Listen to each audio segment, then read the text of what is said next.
Our coronavirus coverage continues this morning. A lot of questions still remain. We get it. One of them being, can your pet get coronavirus? So joining me now, Dr. Christian Broadhurst. So let's start first and foremost. Can your adorable pet get coronavirus? As of yet, no. There was one dog that has tested weak positive, but has shown, and that was overseas.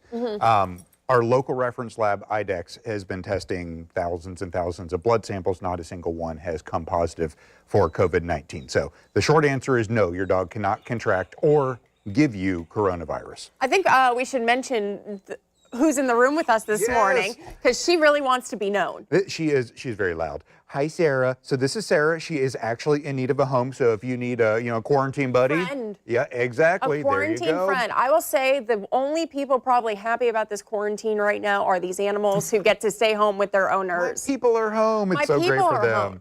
What my other question is, we don't have a lot of information right now, but petting other people's dogs and kind of that transmission, are you just recommending don't? Oh, it's okay, Sarah. We're recommending best practices for cleanliness. Wash your hands a lot. I would not say avoid your neighbor's dog, but once you get home, wash your hands. Sarah, oh my goodness, you're so talkative. I know, you're such a good girl. She loves attention just as much as I do. I get it, trust me. You're such a good girl. I know. So, what are the other biggest questions that you guys have been getting? Well, most importantly, we're treating this like an emergency, like a natural disaster with the power working and everything still going. But be prepared to be in your house for a couple of weeks. Have enough dog food for a couple of weeks. Make sure your dog's identification is up to date in case they escape.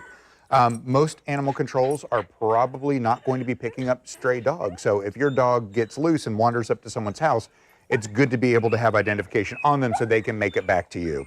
And when it comes to your self-quarantine, how do you make sure you're taking care of your animal also, with recommendations of going outside, making sure they get fresh air as well? What's Absolutely. Your recommendations? Well, certainly being outside is fine. That we're seeing that as long as you're not, taking your dog to a dog park. And honestly, the dogs are not such a problem at the dog park, but the people that are there are more likely to transmit. So take your dog for local walks. Go to, quiet parks. Just as CDC is recommending, avoid large groups and avoid large gatherings.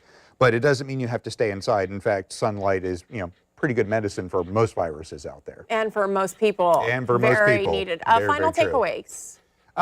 Don't panic, but prepare. Prepare to be in your home for a while. We are certainly trying to keep our medical services open as long as possible. So if you have an animal emergency, absolutely call us. Hopefully things are still going well and we're able to get you guys in.